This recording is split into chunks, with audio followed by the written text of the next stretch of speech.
ठाकुर भक्त बत्सल हरि भगत पाई लेबर दश मूरति धरी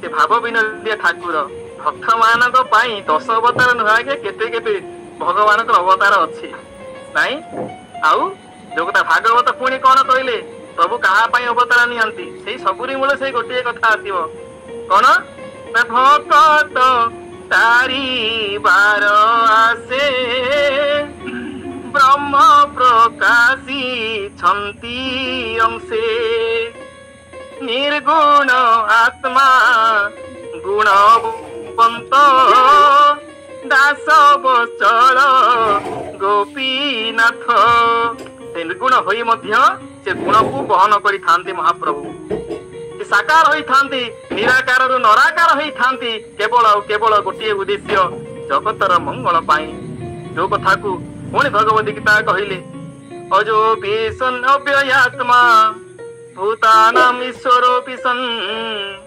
प्रकृतिं स्वम् अधिष्ठाय संभवामि आत्ममायया निज इच्छा महाप्रभु सिना अवतरित हुअन्ति किंतु केमिति हुअन्ति एठी कहा गला बोले मु अज ओ अविनाशी स्वरूप होइथिले मध्य तथा प्राणी मानकर ईश्वर होइथिले मध्य निज प्रकृति को अधीन करी निजर जोगमय बल मु प्रकटित होइथाए तेबे एही पदरे भगवान कहउछन्ति साधारण मनुष्य जमी जन्म मृत्यु हुए जन्म ग्रहण कर मृत्यु मुखरे पड़ती किंतु मु अजन्मा होइथिले मध्य प्रकट हुए अविनाशी होइथिले मध्य मु अंतर्धान हुए ए प्रकट हेबा एवं अंतर्धान हेबा मोर होछि अलौकिक लीला मात्र आ गोटे पटे भगवान पुणी से कहउछन्ति ए प्रकृतिकर काहेकि जो जोगमाय अछन्ति मां सुभद्रा सेठी विराजित अछन्ति जहां को आधार करी मो महाप्रभु सबु कार्य संपादित करि थांती पुणी आसिला परवर्ती श्लोक रे कहा गला भगवान अवतार संपर्क रे आपण माने समस्ते जानती जदा जदा हि धर्मस्य ग्लानिर्भवति भारत अभ्युत्थानम धर्मस्य तदात्मानं सृजाम्यहम् परित्राणाय साधूनां विनाशाय च दुष्कृतां धर्म संस्थापनार्थाय संभवामि जुगे जुगे आहा एटे सुंदर कथा अति गुरुत्वपूर्ण अतीव यदि ये केवल चारोटी श्लोक को आम विचार करिबा चर्चा करिबा वास्तविक ये चारोटी अध्याय हे जीवो तेबे एटी भगवान कहउछन्ति भगवत प्रेमी जदा जदा हि धर्मस्य ठार आरंभ करे अभ्युत्थानम धर्मस्य पर्यंत भगवत प्रेमी धर्मात्मा सदाचारी निरपराध निर्बल मनुष्य मानक ऊपर जेतेबेले अत्याचार बढ़ी जाई थाए जेतेबेले ए पृथ्वी माता को सही समय अधिक कष्ट हुए काहेकि आमे माने समस्ते जानी छंती ए पृथ्वी माता परिपुष्ट केतेबेले हुए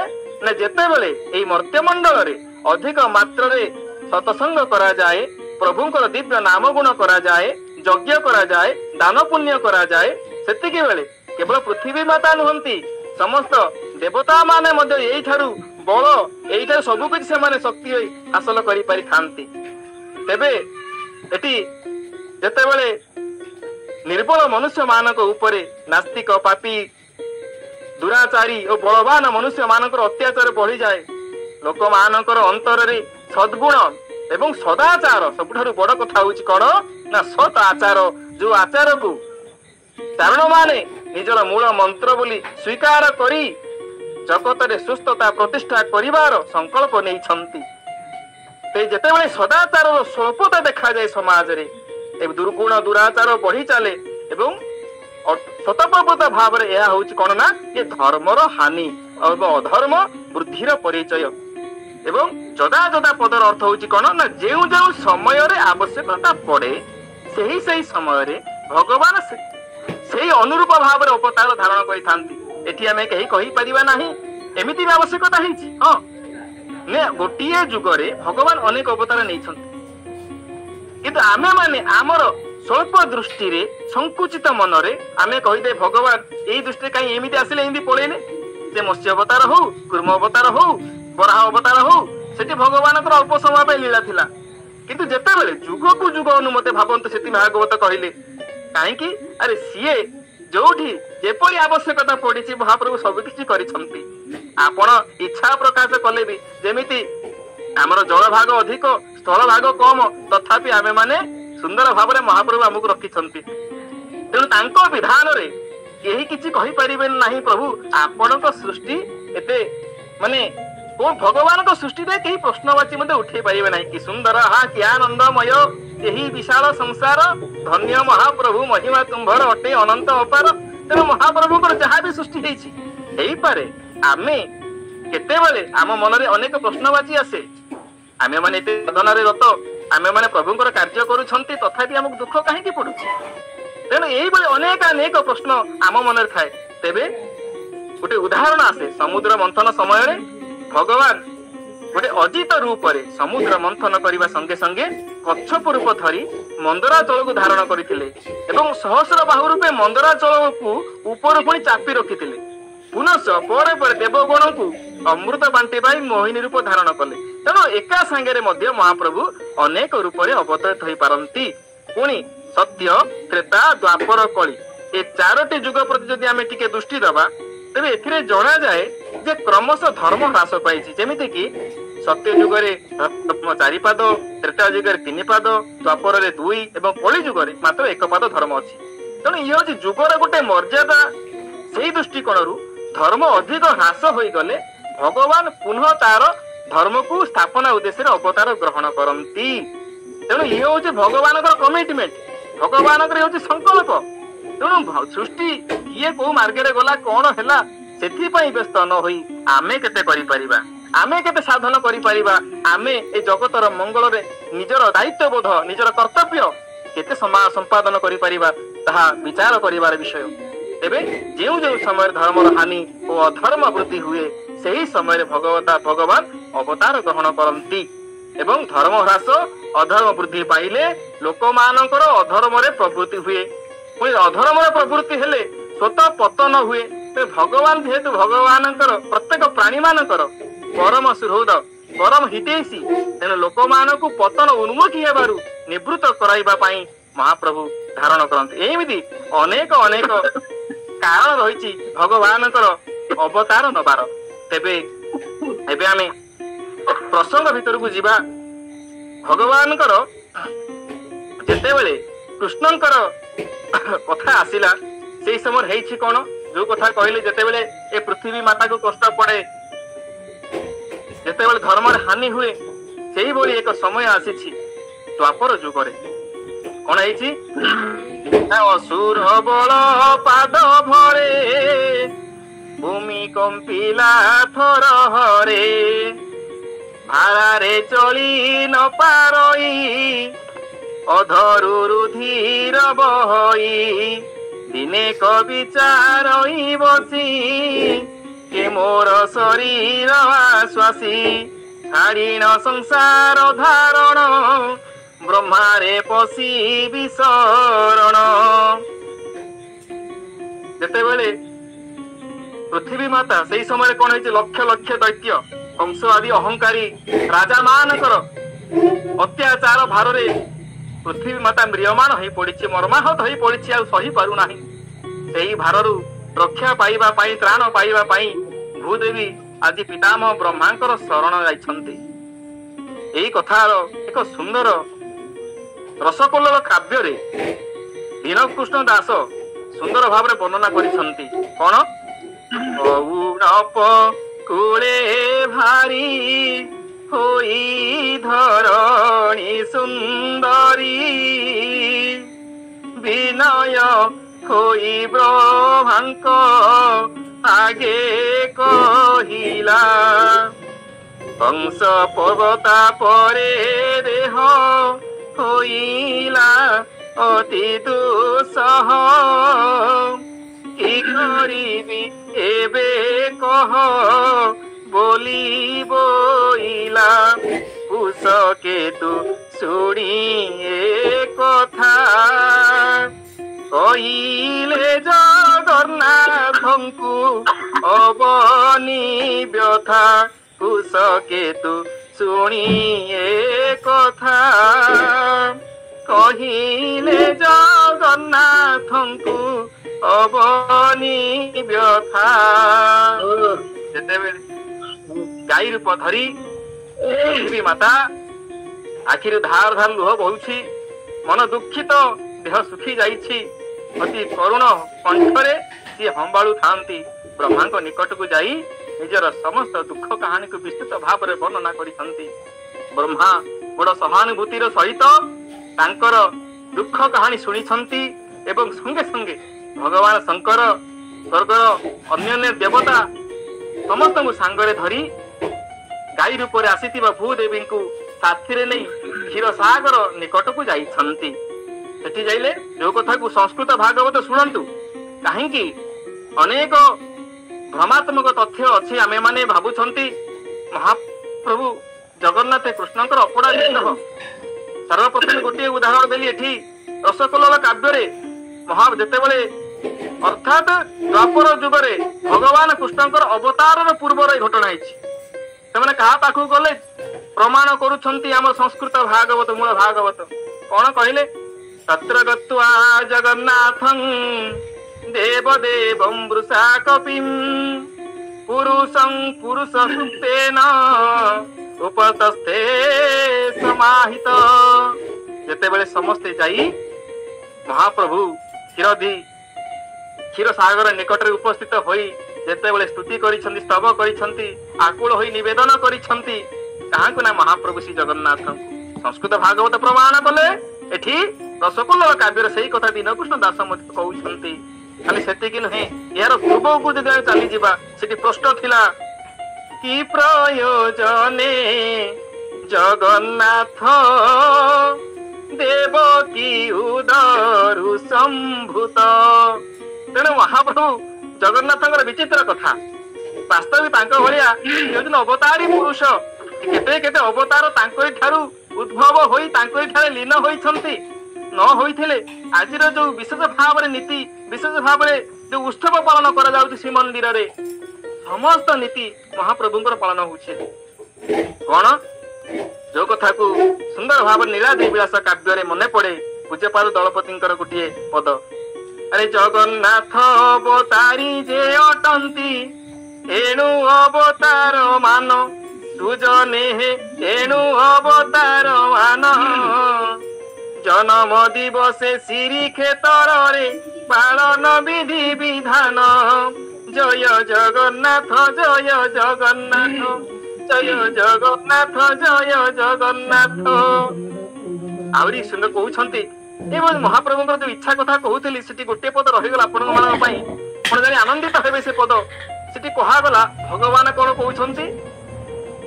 ସେଇ ଆମ ରସକଲ୍ଲୋଳ କାବ୍ୟରେ ଦୀନକୃଷ୍ଣଙ୍କର କଥା କଣ ସେ କହିଲେ ନା, କମଳା ନେତ୍ରୀ କମଳା ପ୍ରାଣ ନାୟକ, କଳା ପର୍ବତରେ ଲୀଳା କରି ଅନେକ, କଲେ ଇଚ୍ଛା ମନେ ହେବା କଂସ ଅନ୍ତକ, କରିବା ଉଶ୍ୱାସ ମୋହି ଭାରା ଯେତେକ। ଭଗବାନ ଇଚ୍ଛା କରୁଛନ୍ତି, ସମୟ ଆସିଗଲା ଏବେ କଂସକୁ ଅନ୍ତ କରିବା ପାଇଁ, ମହିର ଭାରାକୁ ଉଶ୍ୱାସ କରିବା ପାଇଁ ଜନ୍ମ ହେବାକୁ ପଡିବ।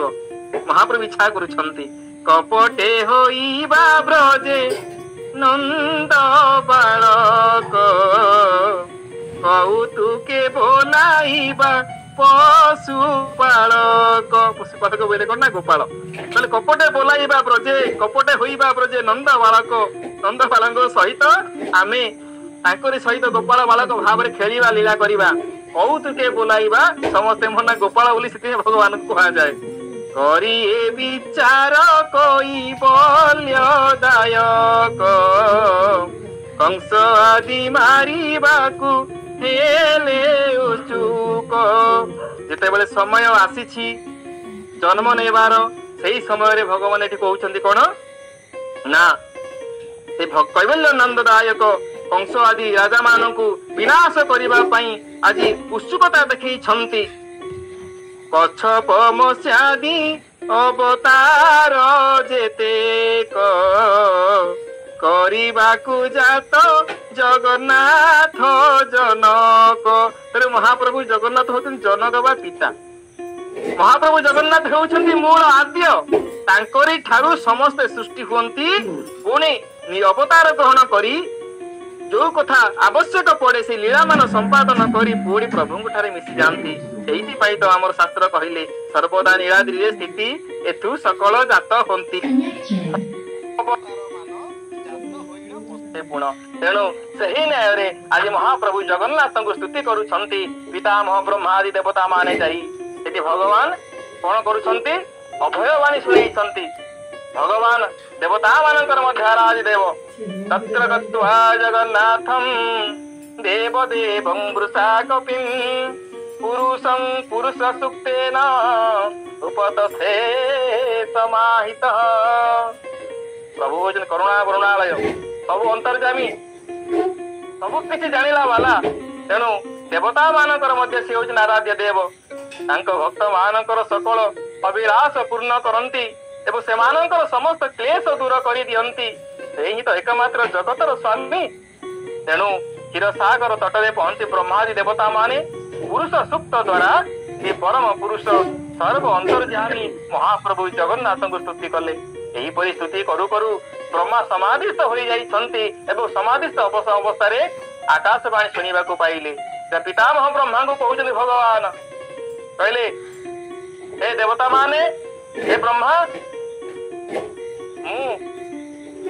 जेतेबेले ये सृष्टि होउछि सबु किछि तो नियंत्रण मु करूछि आज एही भली अवस्था रे तुमे भी काहे एते व्यस्त होउछ कोनोसी प्रकार रो चिंता करिवा प्रयोजन नाही काहे सृष्टि रो समस्त दायित्व जेतेबेले मोरी ऊपर अछि सृष्टि पालन करिवा सर्जना करिवा संहार करिवा किंतु ये जो वर्तमान पृथ्वी को जो कष्ट होइछि सेही विषय मु जानिछि तेणु तुम्हें निश्चित रुह देवता मान को कह तु निश्चित होई सेमाने निज निज पुर को जानतु हाँ गोटे कथा जे सेमाने समस्ते जादव कूल भोज वंशरे कृष्ण वंशरे जाई गोपाल बालक भाव में समस्ते जन्म ग्रहण करंतु मु निश्चित भाव में पछे पछे आसुछि जो कथा को रसकुल्लोल काव्य पुणी कहले कृपा सिंधु आज्ञा पाई परम आनंद होई पद्म जोनि परवेश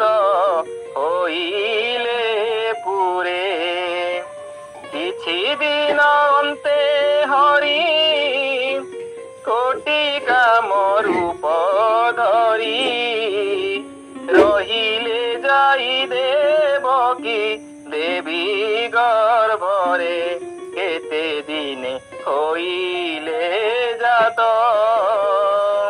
के अबाक तांकर चरित तेणु भगवान आज ठिकଣା समय प्रभु आज जन्म होती कौटी रसकुल्लोल काव्य शीघ्र किंतु विस्तृत भाव में भागवत भीतर आम मैंने प्रवेश करवा ये कौन है स्वयं प्रकाश सहस्र भगवान कहते पितामह ब्रह्मा को कही सारा पर अंतर्धान होती तापर देवता माने पचारि हे पितामह आपण को समाधिस्थ अवतार ध्यान मार्ग महाप्रभु जगन्नाथ जहा जहा कहले आमको भी टिके जनातु यही कथा शुणिला आज पितामह ब्रह्मा कहते मु भगवान वाणी शुणिली वर्तमान आपण माने मध्य मो ठारू ता शुणी सही अनुसार कार्य करंतु एवं प्रभुंकर ये केवल कथा नुहे प्रभुंकर ये होची आज्ञा भगवान आज्ञा देइछन्ति सेतिरे कोनोसी प्रकार विलंब हवा आवश्यक नुहे हे देवता माने पृथ्वी जो दुख रे अछन्ति भगवान से कथा तेणु से आपणा काल शक्ति द्वारा जोगमाया द्वारा ए पृथ्वीर भार हरण करने निमंते जेते दिन पृथ्वी लीला करिवे आपण माने मध्य निज निज अंश सहित जदुकूल रे जन्म होई प्रभुंक लीला रे सहयोग करंतु एवं से स्वयं पुरुषोत्तम भगवान वसुदेवंक घरे आसी अवतीर्ण हेबे तेणु प्रभुंकर एवं प्रभुंकर प्रियतमा आह्लादिनी सती प्रभृतिंकर सेवा करने निमंते देवांगना माने जन्म ग्रहण करंतु जो कथा कहउछथि भागवत वसुदेव गृहे साक्षात् भगवान पुरुषः परः जनिष्यते तत्प्रियार्थं संभवन्तु सुरस्त्रियः ଆଉ ଭଗବାନ କଣ କହୁଛନ୍ତି ଯେ ସ୍ୱୟଂ ପ୍ରକାଶ ସହସ୍ର ମୁଖ ଭଗବାନ ଶେଷ ଦେବ ମଧ୍ୟ ଭଗବାନଙ୍କର ଏକ କଳା ବା ଅଂଶ ହୋଇଥିବାରୁ ଅନନ୍ତ ଅଟନ୍ତି। କାହିଁକି ଅନନ୍ତଙ୍କର ଅଂଶ କଣ ହେଇପାରେ? ଅନନ୍ତ ହିଁ ହବ ନା। ତେଣୁ ସେହି ନ୍ୟାୟରେ ଭଗବାନଙ୍କର ପ୍ରିୟ କାର୍ଯ୍ୟ କରିବା ନିମନ୍ତେ ମହାପ୍ରଭୁ ଭଗବାନଙ୍କର ବଡ ଭାଇ ରୂପରେ ନିଜେ ପ୍ରଭୁ ଅବତାର ଗ୍ରହଣ କରିବା ପୂର୍ବରୁ ଅବତାର ହୋଇ ଆସିବେ ଜଗତକୁ। ଆଉ ଜଗତକୁ ମୋହିତ କରି ରଖିଥିବା ଐଶ୍ୱର୍ଯ୍ୟଶାଳିନୀ ଯୋଗ ମାୟା ମଧ୍ୟ ପ୍ରଭୁଙ୍କର ଆଜ୍ଞାରେ ତାଙ୍କର ଲୀଳା କାର୍ଯ୍ୟ ସମ୍ପୂର୍ଣ୍ଣ କରିବା ନିମନ୍ତେ ଅଂଶ ରୂପେ ଅବତାର ଗ୍ରହଣ କରିବେ। ଏଇ କଥା କହି ପିତାମହ ବ୍ରହ୍ମା ଦେବତା ମାନଙ୍କୁ ଆଜ୍ଞା ଦେବା ପରେ ପୃଥିବୀକୁ ବୁଝାଇ ସୁଝାଇ ତାଙ୍କୁ ଧୈର୍ଯ୍ୟ ଓ ସାହସ ଦେଇ ନିଜ ଧାମକୁ ଫେରେଇ ଦେଇଛନ୍ତି। ତାପରେ ହେଇଛି କଣ? ଏବେ କଥା ଆସୁଛନ୍ତି ଏପଟେ ଭୋଜ ବଂଶରେ ଉତପର୍ଣ୍ଣ ପ୍ରତାପୀ ରାଜା ସୁରସେନ ପୂର୍ବେ ମଥୁରାପୁରେ ଥିଲା ଅନେକ ନୃପତି ଜିଣିଲା। ତେଣୁ ଭୋଜ ବଂଶରେ ସୁରସେନ ନାମକ ଜଣେ ରାଜା ସେ ମଥୁରା କଟକର ସମସ୍ତ ଦାୟିତ୍ୱ ସମସ୍ତ ରାଜ୍ୟଭାର ବହନ କରି ସୁରସେନ ମଣ୍ଡଳ ବା ମଥୁରା ମଣ୍ଡଳକୁ ଶାସନ କରୁଥିଲେ। ଯେଉଁ ମଥୁରାରେ ଭଗବାନ ଶ୍ରୀ ହରି ନିତ୍ୟ ବିରାଜମାନ କରନ୍ତି ତାହା ହିଁ ଥିଲା ସେତେବେଳେ ସମସ୍ତ ଯଦୁବଂଶୀ ରାଜା ମାନଙ୍କର ରାଜଧାନୀ। ଥରକର କଥା କଣ ହେଇଛି ନା ସୁରଙ୍କର ପୁତ୍ର ବସୁଦେବ ମଥୁରାରେ ବିବାହ କରିସାରି ନିଜର ନବ ବିବାହିତା ପତ୍ନୀ ଦେବକୀଙ୍କ ସହିତ ଘରକୁ ଯିବାକୁ ରଥରେ ବସିଲେ। ଉଗ୍ରସେନଙ୍କର ପୁତ୍ର ଥିଲା କଂସ, ଗୋଟିଏ ପଟେ ଦେବକୀ। ସୁରସେନଙ୍କ ଦୁଇ ପୁତ୍ର ଜଣେ ଦେବକ ଜଣେ ଉଗ୍ରସେନ। ଉଗ୍ରସେନଙ୍କର ପୁଅ ହଉଛି କଂସ, ଦେବକଙ୍କର ଝିଅ ହଉଛନ୍ତି କିଏ ନା ସିଏ ହଉଛନ୍ତି ଆମର ଦେବକୀ। ତେବେ ଦୁଇ ଜଣଙ୍କର ବସୁଦେବଙ୍କ ସହିତ ଅତି ଧୁମଧାମର ସହିତ ଆଡମ୍ବର ପୂର୍ଣ୍ଣ ସହକାରେ ବିବାହ କାର୍ଯ୍ୟ ସମ୍ପନ୍ନ ହୋଇଛି। ସେହି ସମୟରେ ଆନନ୍ଦର ସହିତ ଭଉଣୀର ବାହାଘର ବିଦାୟ ବେଳା ଆସିଯିବାରୁ ପରକନ୍ୟାଙ୍କ ମଙ୍ଗଳ ନିମନ୍ତେ ଏକା ସାଥିରେ ଶଙ୍ଖ ଭେଡି ତୁରୀ ମହୁରୀ ମୃଦକ ଆଉ ଦୁନ୍ଦୁଭିମାନ ବାଜି ଉଠିଛି। ଘୋଡାଙ୍କ ଲଗାମ ଧରି ରଥ ଚଳାଇ ବାହାରିଛି କିଏ ନା ଭାଇ। ସତରେ ଭଉଣୀ ପ୍ରତି ଏତେ ସ୍ନେହ ଏତେ ପ୍ରେମ ଏତେ ମମତା ଏତେ ଭଲ ପାଇବା କଂସ ଠାରୁ ଶିଖିବାକୁ ପଡିବ।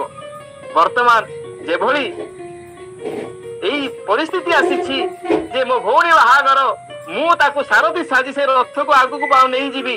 ଯେତେବେଳେ ଏଇ କଥା ଭାବି କିଛି ବାଟ ଯାଇଛି କଣ ହେଇଛି ତାପରେ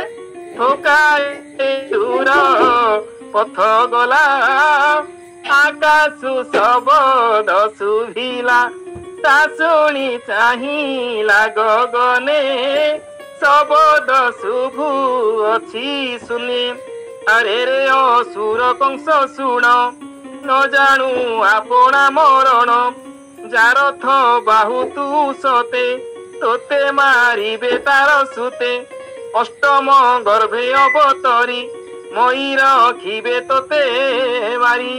ଆକାଶବାଣୀ ହେଉଛି କଣ? ରେ ମୂର୍ଖ, ତୁ ଯାହାକୁ ରଥରେ ବସାଇ ଏତେ ଆନନ୍ଦିତ ହୋଇ ନେଇକି ଯାଉଛୁ ତାଙ୍କରି ଅଷ୍ଟମ ଗର୍ଭର ସନ୍ତାନ ତୋତେ ବଧ କରିବ। କଂସ ସହଜରେ ଥିଲା ଘୋର ପାପୀ, ତାର ଦୁଷ୍ଟତାର କୌଣସି ସୀମା ନଥିଲା ଏବଂ ସତ କଥା କହିବାକୁ ଗଲେ ଭୋଜ ବଂଶର କଳଙ୍କ ସ୍ୱରୂପ ଥିଲା। ଏଇ ଆକାଶବାଣୀ ଶୁଣୁ ଶୁଣୁ ସାଙ୍ଗେ ସାଙ୍ଗେ ଖଣ୍ଡା ବାହାର କରି ପକାଇଲା ଏବଂ ନିଜ ଭଉଣୀର ଚୁଟିକୁ ଧରି ତାକୁ ମାରିଦେବାକୁ ଉଦ୍ୟତ ହେଲା। ସେ ତ ସ୍ୱଭାବରେ ଅତ୍ୟନ୍ତ କ୍ରୂର ଥିଲା, ପୁଣି ପାପ କର୍ମ କରି କରି ନିର୍ଲଜ ବି ହୋଇଯାଇଥିଲା। ସେ ଦୁଷ୍କୃତ ଦେଖି ମହାତ୍ମା ବସୁଦେବ ତାକୁ ଶାନ୍ତ କରିବା ନିମନ୍ତେ ବୁଝାଇଛନ୍ତି। ବାସ୍ତବିକ ଜଣେ ଆଦର୍ଶ ସ୍ୱାମୀର ଦାୟିତ୍ୱ କଣ ହେବା ଦରକାର ବସୁଦେବଙ୍କ ଠାରୁ ଶିଖିବାର ଅଛି। ସୁନ୍ଦର ଭାବରେ ନିଜର ଅର୍ଦ୍ଧାଙ୍ଗିନୀ ନିଜର ସହଧର୍ମୀର ଜୀବନ ରକ୍ଷା କରିବା ପାଇଁ ସମସ୍ତ ପ୍ରକାର ଉଦ୍ୟମ ସେ ଆଜି କରିଛନ୍ତି। ସାମ ଦାମ ଦଣ୍ଡ ଭେଦ ସବୁ କିଛି କରିଛନ୍ତି। କଣ ସର୍ବପ୍ରଥମେ କଣ କଲେ ନା ତା କଂସକୁ ପ୍ରଶଂସା କରିଛନ୍ତି। କଣ ପ୍ରଶଂସା କଲେ? ଶ୍ଲାଘନୀୟ ଗୁଣ ସୁରେଇ ଭବାନ ଭୋଜ ଯଶସ୍କର ସକଥଂ ଭଗିନୀ ହନ୍ୟା ସ୍ତ୍ରୀୟ ମୁଦୁବାହ ପର୍ବଣୀ।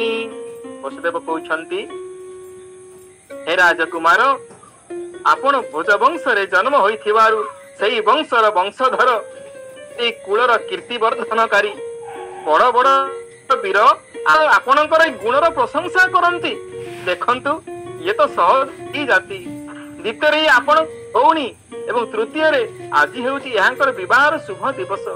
ଏଇଭଳି ଏକ ସ୍ଥିତିରେ ଆପଣ ଏହାକୁ ମାରିଦେବାକୁ ଯାଉଛନ୍ତି କିପରି? ଆଉ ସତ କଥା କହିବାକୁ ଗଲେ ଏବେ ଆସିଲା ତତ୍ଵର କଥା। ଏ ସଂସାରରେ ଯିଏ ଜନ୍ମ ନେଇଛି ସେ ନିଶ୍ଚିତ ମରିବ। ଦେହ ବହିଲେ ନିଶ୍ଚୟ ମରଣ ଛାଡି କିମ୍ପା ଡରି କହିଲେ, ହେ ରାଜା, ଆପଣ କାହିଁକି ଏ ଦେବକୀର ମୃତ୍ୟୁର କାରଣ ହେଉଛନ୍ତି? ଇଏ ଗୋଟିଏ କଥା କହି ବୁଝେଇଛି। ତଥାପି କଂସ ଆଜି ମାନି ନାହିଁ, ମାରିବାକୁ ଉଦ୍ୟତ ହେଇଛନ୍ତି। ଏଇଭଳି ଭାବରେ ଯେତେବେଳେ ସବୁ ପ୍ରକାର ବୁଝେଇଲା ପରେ ମଧ୍ୟ ଏବେ ଡରେଇବାର ଯୋଉ ପ୍ରୟାସ, କାହିଁକି? ଶାସ୍ତ୍ର ନିର୍ଯାସ ଅନୁସାରେ ଯୋଉ କଥା କହିଲେ, ସ୍ତ୍ରୀ ଗର୍ଭିଣୀ ଶିଶୁବଧ ପାପଙ୍କ ମଧ୍ୟରେ ପ୍ରମାଦ। ତେଣୁ ସେ କହିଲେ ଏ ଯୋଉ ସ୍ତ୍ରୀକୁ ହତ୍ୟା କରିବା ବା ଗର୍ଭିଣୀକୁ ହତ୍ୟା କରିବା ବା ଶିଶୁକୁ ହତ୍ୟା କରିବା, ଇଏ ପାପଙ୍କ ମଧ୍ୟରେ ସବୁଠାରୁ ବେଶୀ ପ୍ରମାଦ ସ୍ୱରୂପ। ତେଣୁ ଇଏ ଯିଏ କରନ୍ତି ଜୀବନ ଥାଇକି ସିଏ ମରନ୍ତି। ତେଣୁ ତୁମେ ଏସବୁ କର ନାହିଁ। ଆମର ଭାଗବତରେ କିନ୍ତୁ ସୁନ୍ଦର ଭାବରେ ଓଡିଆ ଭାଗବତରେ କୁହାଗଲା ସ୍ତ୍ରୀ ଗର୍ଭିଣୀ ଶିଶୁବଧ ବୋଲି କୁହାଯାଇଛି, ଯୋଉଠି କି ସଂସ୍କୃତ ଭାଗବତ ଶିଶୁ ବଦଳରେ ଭଉଣୀ ବୋଲି କୁହାଯାଇଛି। ସ୍ତ୍ରୀ ଗର୍ଭିଣୀ ଶ୍ୱାସବଧ ବୋଲି କୁହାଯାଇଛି। ତେବେ ଯାଉ ନା କାହିଁକି, ଏ କଥା ମଧ୍ୟ କହିଲା ପରେ ଯେତେବେଳେ କଂସ ମାନି ନାହାନ୍ତି, ଏଇଠି ଧର୍ମ ବଚନ ଶୁଣେଇବାକୁ ଯାଇ ଯେତେ ପ୍ରକାର ପ୍ରୟାସ କରିଛନ୍ତି ଆଜି ବସୁଦେବ କଂସକୁ ବୁଝେଇବା, କୌଣସି ପ୍ରକାର ଯେତେବେଳେ ସେ ସଫଳ ହୋଇନାହାନ୍ତି, ଶେଷରେ ଏଇ କଥା କହୁଛନ୍ତି, କହିଲେ କି ବା ନ ହୁଣୁ, କହିଲେ ହେ କଂସ, ସେ ପିଲା ତମର କିଛି ଦୋଷ କରିନି। ଦେବକୀ ଆପଣଙ୍କର କିଛି ଦୋଷ କରିନାହିଁ।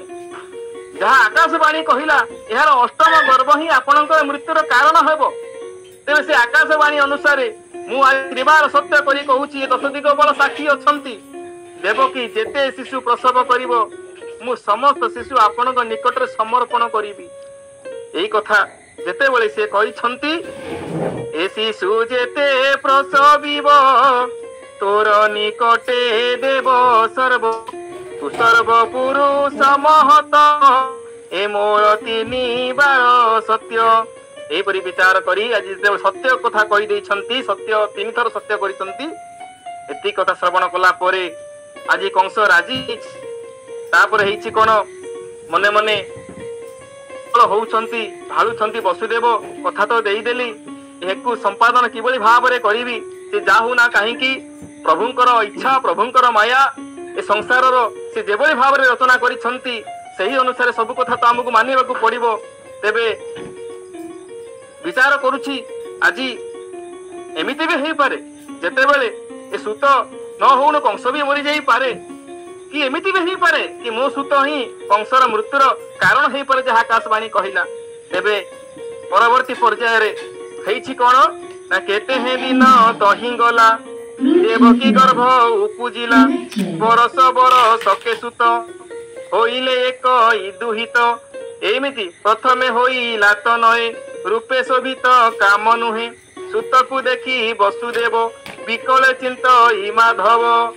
ତେବେ ଗୋଟିଏ ବର୍ଷ ଏମିତି ବିତି ଯାଇଛି, ଗୋଟିଏ ସୁନ୍ଦର ସୁକୁମାର ଗୋଟେ ବାଳକଟିଏ ଜନ୍ମଗ୍ରହଣ କରିଛି, ଯାହାକୁ ଦେଖି ବସୁଦେବ ଆଜି ଭଗବାନଙ୍କୁ ସ୍ମରଣ କରିଛନ୍ତି। କାହିଁକି? କଥା ଅନୁସାରେ କଂସକୁ ଦେବାକୁ ପଡିବ। ତଥାପି ନିଜର ସତ୍ୟକୁ ରକ୍ଷା କରିବାକୁ ଯାଇ ଇଏ ହଉଛନ୍ତି ବାସ୍ତବିକ ଧାର୍ମିକ ପୁରୁଷ ମାନଙ୍କର ଲକ୍ଷଣ। ତାପରେ ଦେବକୀ ଜନ୍ମଗ୍ରହଣ କରି କଣ ହେଇଛି, ସିଏ ମୂର୍ଚ୍ଛିତ ହୋଇଛନ୍ତି। ପିଲାକୁ ସାଙ୍ଗରେ ଧରି କଂସର ସଭାରେ ଯାଇ ହାଜର ହେଇଛନ୍ତି ବସୁଦେବ, ଏବଂ ବାଳକକୁ ତଳେ ଶୁଏଇ ଦେଇ ଆଜି କଂସକୁ ନିବେଦନ କରିଛନ୍ତି, ଯୋଉ କଥା ମୁଁ କହିଥିଲି ମୁଁ ରକ୍ଷା କରିଛି, ଏବେ ଏ ପିଲା ଆପଣଙ୍କୁ ମୁଁ ସମର୍ପି ଦେଉଛି। ଯେତେବେଳେ କଂସ ଦେଖିଦେଲେ ବସୁଦେବଙ୍କ ସତ୍ୟତା ବିଷୟରେ, ବାସ୍ତବିକ ସତ୍ୟ ପ୍ରଜ୍ଞ, ସେ ଯାହା କହିଛନ୍ତି ତାହା କରିଛନ୍ତି, ଆନନ୍ଦିତ ହୋଇଛି। ସାଙ୍ଗେ ସାଙ୍ଗେ ବିଚାର କରୁଛି କଂସ, ଟିକେ ଦୟା ଭାବ ସୃଷ୍ଟି ହେଇଛି ତାର। କହିଲେ ଏ ତ ନୁହଁ ମୋ ବୈରୀ, ଅଷ୍ଟମ ଗର୍ଭ ମୋତେ ମାରି, ଏହାର ଜାଣିଲି ମୁଁ ସତ୍ୟ, ନେଉ ତୋହର ନନ୍ଦ ସୁତ। ତେଣୁ କଂସ ପିଲାଟିକୁ ସାଙ୍ଗେ ସାଙ୍ଗେ ଛାଡି ଦେଇଛନ୍ତି, ଆଉ ମାରି ନାହାନ୍ତି।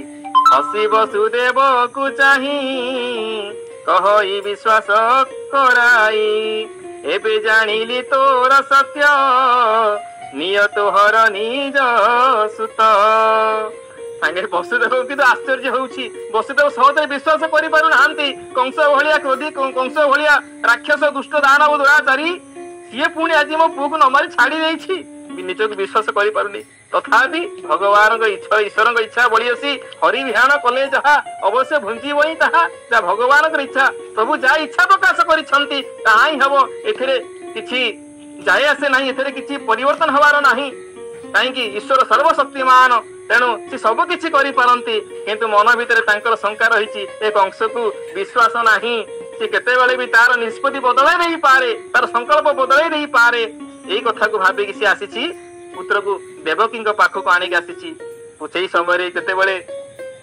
सचेतन होती देवकी पुओ को देखिकी आनंदित होती पुत्र को पाइल देवकी आनंद केपारी लेखि कहीं मातृत्वर से वात्सल्यता तार जो आनंद से सुख ठार सुख माँ कि ना तेरे परवर्ती पर्यायर देवर्षि नारद आसी देवर्षि नारद आसी आमूलचूल किभली भाव पृथ्वी मातार विकल शुणी देवता मान सहित पितामह ब्रह्मा भगवान जगन्नाथ पाखक जाई जहा जहा प्रार्थना करथिले सेही कथा सूचित करुछन्ति रे कंस तू जो मानक विश्वास करुछु जो माने तोर ए राज दरबार रे तोर वंश रे जन्म ग्रहण करिसंती तू से मानक विश्वास करुछु से माने जणे जणे देवता एही भली आमूलचूल इतिवृत्ति जेतेबेले सुनेई देइछंती संगे संगे कंसर मति आजी पुणी बदली जाइछि दौड़ी आसी कंस को तापरे असुर बल घेनी संगे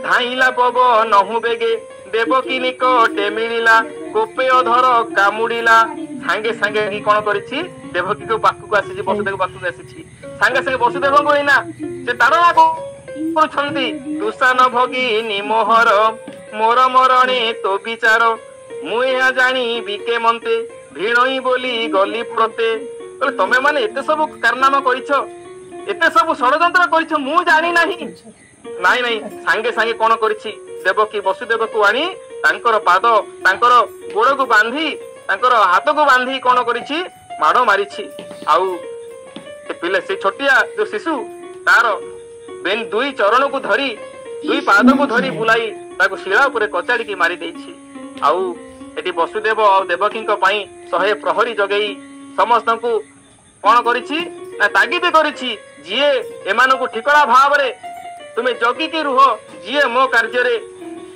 जिए मोर आदेश न मानिबो ताकू कोन हबो ना अधिक रु बड़ बड़ माने कड़ा रु कड़ा शास्ति ताकू प्रदान करा जिवो खाली सेति की नहे सांकोली निज पिता को अणाइला अनेक माड़ मराइला सांकोली देला बंदी घरे अनेक जाद बसंगरे निज पितार उग्रसेन को मध्य आनी ताकू माड़ मारी कौन करिछि ना तांकू मध्य बंदी घरे से रखी देछि तेणु एही भली भाव रे किंतु एही समय रे गोटे पटे जेते बेले देवकी वसुदेव उग्रसेन समस्त को सी आज तांको पई दंड विधान करिछि आज किंतु कंस पुणी दंड विधान कला परे निज पुर को सी आज प्रत्यावर्तन करिछि राजसभा को आसिला परे कंस आज मने मने विचार करुछि अनेक बार मोते मारी मुख्य न देले नरहरी एबे मारिबे जेबे हस्ते सौभाग्य के करी बंदे पहले भगवान एमिति पूर्व जन्म रे कंस कौन थिला ना काल नेमी थिला तेणु सी जानी कि मोर मृत्यु भगवान हाथ में सुनिश्चित किंतु जेते शीघ्र भगवान मते जदि मारिबे कहीं स्वभाव मु तो तामसिक गुण राजसिक गुण रे मु आज परिपूर्ण होइछि समृद्ध होइछि तेणु मु आ सात्विक मार्ग रे जाई परिबे नाही कौन कले खूब शीघ्र भगवान अवतार ग्रहण करी मते आज मारिबे मोर उद्धार हबो सेही प्रक्रिया सेही कथा को विश्वास करी सेही कथा को चिंता करी आज जदुमान संग रे से आज वाद करिछि तापरे तार जेते सब मित्रगण को डाकिछि समस्त को आज सेही चर्चा करिछि जे किभली भाव रे मु मोर असुर मान मोर एई देवता माने जो माने कि ए मो वंश रे जन्म ग्रहण करिसंति समान किभली भाव रे मु कष्ट देवी तांको पीड़ा देवी से व्यवस्था से गोटे पटे करिवा परे एपटे हेछि कोन ना जेते बेले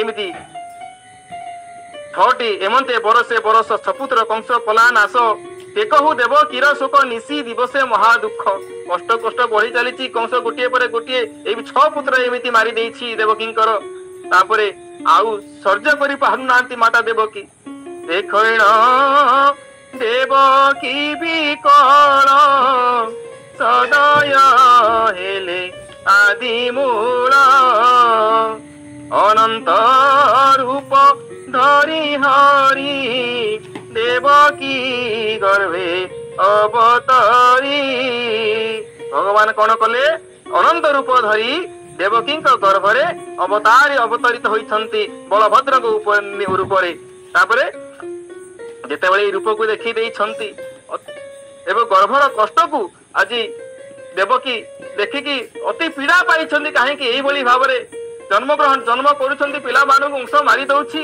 गोटे माँ पक्षरे निज पिला मानकर मृत्यु को सह्य करबा बोध हुए ये सृष्टि रे केही नाहंती तेणु केते आउ सहीबी विधाता को आज निंदा करुछंती कष्ट धरी करिछंती एई पटे प्रभु को से मने मने विचार करुछंती हेमंत विचारी विकल नयनु बहे अश्रु जल दास वत्सल भगवान जानिले देवकीर मन भगवान कौन कले देवकी कष्ट को लाघव करने सांगे सांगे दुर्गा को डाकी कहले अंबिका शुण मऊतर बहन जाओ मर्त्यपुर कहले हे दुर्गे तुम्हें गोटे कथा कथा कर कहले हे प्रभु कौन ना आपण जहाँ भी किसी आज्ञा देवे ताकू शिरोधार्य करवा आम पाई अति सौभाग्यर विषय तेणु भगवान एइटी कहउछंती तुम्हें जाई गोटे कथा करिवो ना सेठी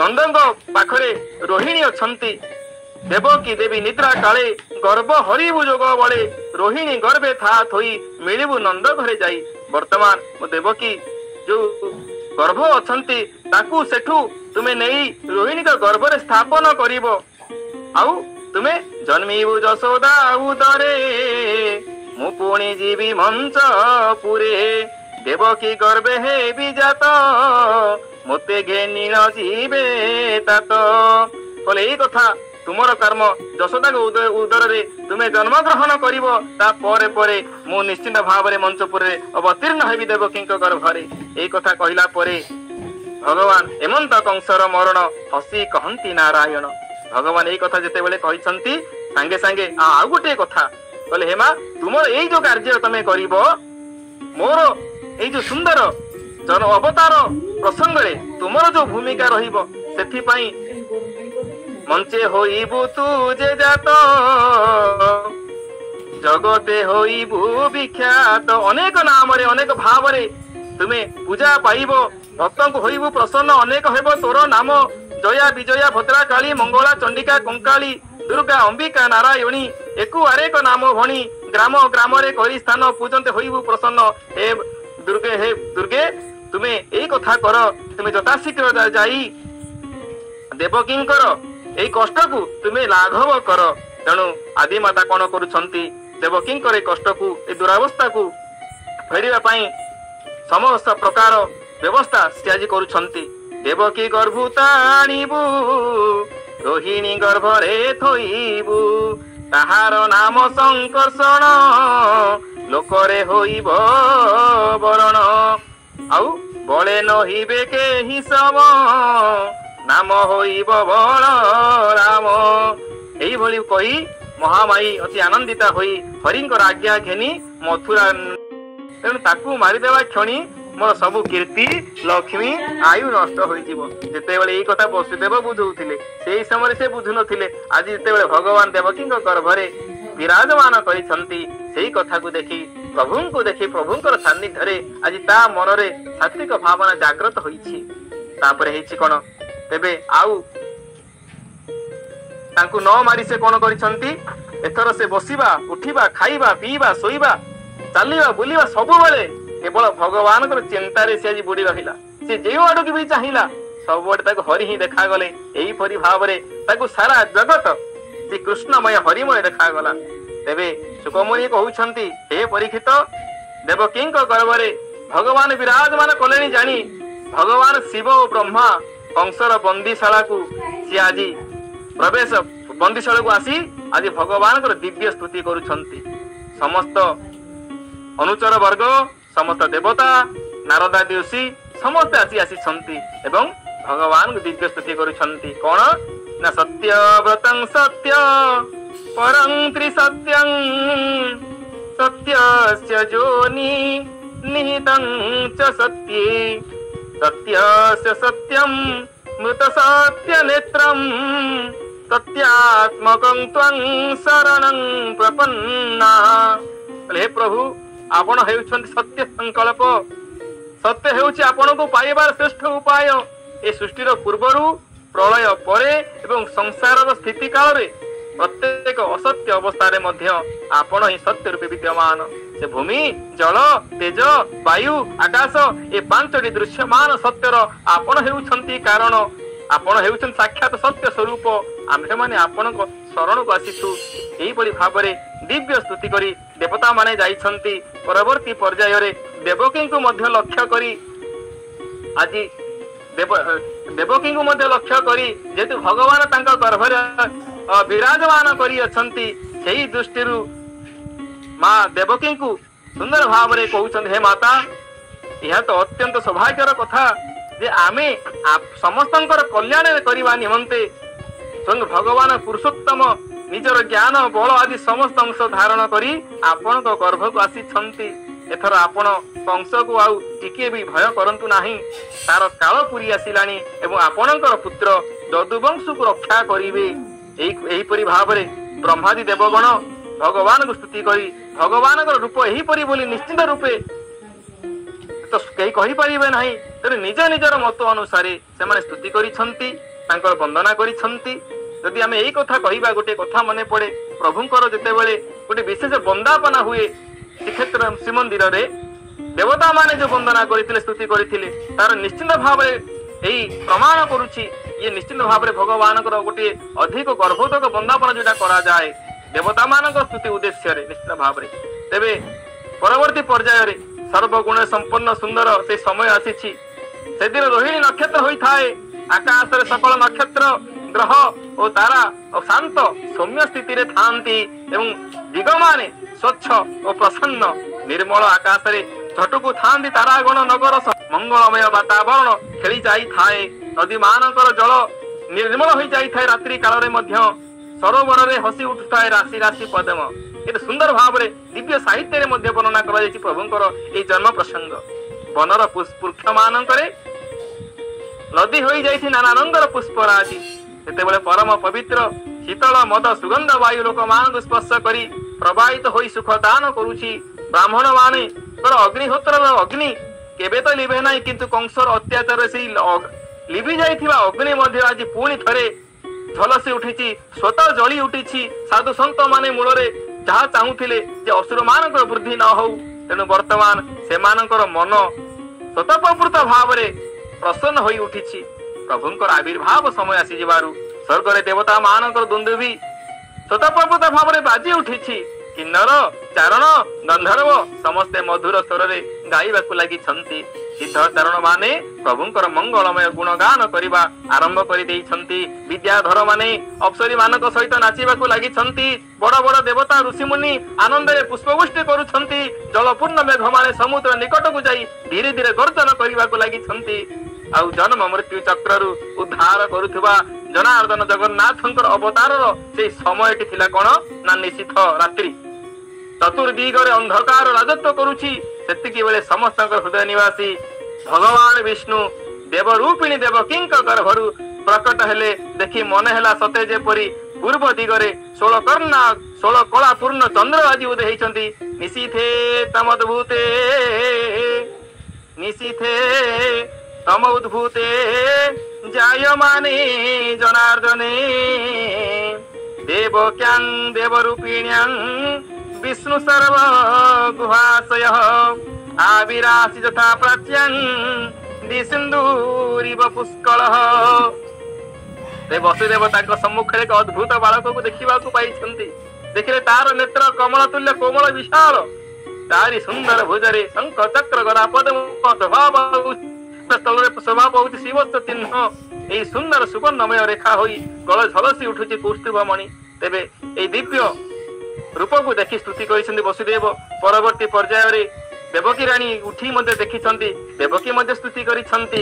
ତାପରେ ଭଗବାନ ସାଙ୍ଗେ ସାଙ୍ଗେ ବସୁଦେବଙ୍କୁ ନିର୍ଦ୍ଦେଶ ଦେଇଛନ୍ତି କାଳ ବିଳମ୍ବ ନ କରି ତୁମେ ଯଥାଶୀଘ୍ର ସେଠି ନନ୍ଦପୁରକୁ ଯାଇ ସେ ପିଲାକୁ ତୁମେ ପାଲଟାଇ ଆଣ, ଆଉ ସମୟ ନାହିଁ। ଏହିପରି ଭାବରେ ଭଗବାନଙ୍କର ଦିବ୍ୟ ଜନ୍ମ ଆଜି ହେଇଛି। ତେବେ ସମୟ ଅତିବାହିତ ହେଇଗଲାଣି, ତମର ଯୋଉ ମର୍ଯ୍ୟାଦା ଦୃଷ୍ଟିକୋଣରୁ ଆଉ ଅଧିକ ସମୟ ନେଉନାହିଁ। ତେଣୁ ଗୋଟିଏ କଥା ଯାହା ରହିଗଲା ଶ୍ରୀମନ୍ଦିରରେ